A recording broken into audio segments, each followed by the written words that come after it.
जीवन में अगर खुश रहना है तो पैसों को जेब में रखिए, दिमाग में नहीं।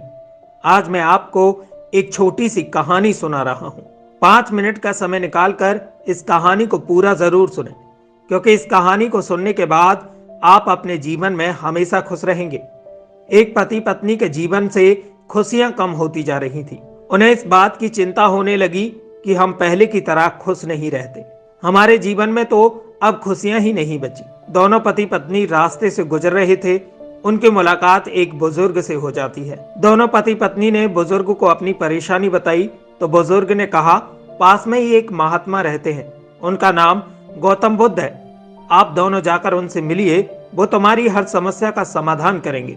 दोनों पति पत्नी गौतम बुद्ध के पास पहुंचे और महात्मा गौतम बुद्ध से कहा कि हम अपने जीवन में खुश नहीं हैं। पहले बहुत खुश रहते थे जब हमारी नई नई शादी हुई थी। अब हमारे जीवन से खुशियां दिन प्रतिदिन कम होती जा रही हैं। गौतम बुद्ध ने कहा, बहुत आसान सा उपाय है। आप एक काम करिए, कहीं घूमने के लिए चले जाइए। जब आप घूमने के लिए जाएं तो ऐसे पति पत्नी को देखना जो संपूर्ण रूप से अपनी जिंदगी में खुश हो, और उनके कपड़े का एक छोटा सा हिस्सा लाकर अपने घर में रख लेना। उस दिन से तुम्हारी जिंदगी में खुशियां ही खुशियां होंगी।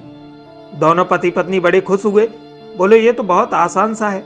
दोनों पति पत्नी घूमने के लिए निकल जाते हैं। अपने राज्य में उन्हें ऐसा कोई भी पति पत्नी का जोड़ा नहीं मिला जो संपूर्ण रूप से खुश हो। इसके बाद वो दोनों एक दूसरे राज्य में पहुंचते हैं। वहां के लोगों से बात की तो उन्होंने बताया कि हमारे राज्य के राजा रानी बहुत खुश हैं, उन्हें किसी बात का कोई दुख नहीं है। दोनों पति पत्नी राजा के दरबार में पहुंचे, राजा को प्रणाम किया। उन्होंने पूछा, क्या आप अपने जीवन में खुश हैं? राजा रानी ने कहा, हाँ हम खुश हैं, हमें किसी बात की कोई कमी नहीं है। पति पत्नी ने पूछा, क्या आप संपूर्ण रूप से खुश हैं? तो रानी ने जवाब दिया, नहीं, हम संपूर्ण रूप से तो खुश नहीं हैं, क्योंकि हमारी कोई संतान नहीं है। इतना सुनने के बाद दोनों पति पत्नी वहां से निराश होकर चले जाते हैं। इसी तरह वो 15 से 20 दिन घूमते रहे। इसके बाद फिर दोनों पति पत्नी दूसरे शहर में पहुंचते हैं। वहां के लोगों से उन्होंने पूछा तो उन्होंने कहा कि हमारे शहर में एक बिजनेसमैन है, उनका बहुत बड़ा बिजनेस है। वह पति पत्नी हमेशा खुश रहते हैं, उन्हें किसी बात की कोई चिंता नहीं है। दोनों पति पत्नी बिजनेसमैन के घर पहुंचते हैं। जब उस घर में घुसे तो उन्होंने देखा कि घर में 4-5 बच्चे खेल रहे हैं। पति पत्नी को खुशी हुई कि चलो इनके संतान भी है, बड़ा सा घर है, बड़ा सा बिजनेस है, ये तो जरूर खुश होंगे। दोनों पति पत्नी उनसे भी वही सवाल पूछते हैं, क्या आप खुश हैं? बिजनेसमैन ने कहा, हाँ हम खुश हैं। दोनों ने फिर पूछा, क्या आप संपूर्ण रूप से खुश हैं? तो उन्होंने कहा कि नहीं, हम संपूर्ण रूप से तो खुश नहीं हैं। इतने सारे बच्चे हैं, आपस में लड़ते रहते हैं, इनकी लड़ाइयों को सुलझाते सुलझाते हमारे पास खुद के लिए समय नहीं रहता। दोनों पति पत्नी वहां से भी उदास होकर चल दिए।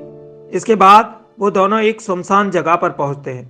उन्होंने देखा एक खेत में एक किसान काम कर रहा है। उस खेत में काफी अच्छी फसल हो रही थी। दोनों पति पत्नी आपस में बात करने लगे कि इस सुनसान जगह पर जो खेती कर रहा है वो तो खुश होगा। दोनों पति पत्नी किसान के पास पहुंच जाते हैं। किसान की एक बच्ची खाना लेकर आ रही थी। दोनों पति पत्नी ने देखा और सोचा, ये जो एक छोटा सा परिवार है, ये तो जरूर खुश होगा। दोनों पति पत्नी उनके साथ भोजन करते हैं। फिर दोनों ने वही सवाल फिर से दोहराया। उन्होंने कहा, क्या आप अपने जीवन में खुश हैं? किसान ने कहा, हाँ हम खुश हैं। फिर उन्होंने पूछा, क्या आप संपूर्ण रूप से खुश हैं? तो उन्होंने कहा, हाँ हम संपूर्ण रूप से खुश हैं।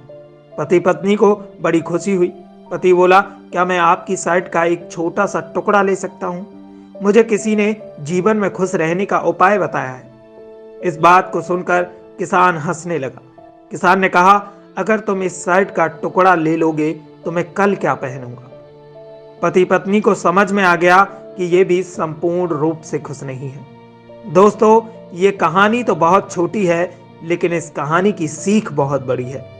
अगर आप संपूर्ण रूप से खुश रहना चाहते हैं तो आपको हमेशा अपने छोटे छोटे पलों को खुशी से जीना होगा, क्योंकि हम बड़ी खुशी की वजह से छोटी छोटी खुशियों को भूल जाते हैं और बड़ी खुशी पाने के लिए हमेशा अपने जीवन में दुखी रहते हैं। अगर आपको ये कहानी पसंद आई हो तो लाइक, कमेंट और शेयर करना ना भूलें। साथ ही हमारे चैनल को सब्सक्राइब कर बेल आइकन जरूर दबाएं ताकि हमारी हर आने वाली स्टोरी का नोटिफिकेशन आप तक पहुंच सके।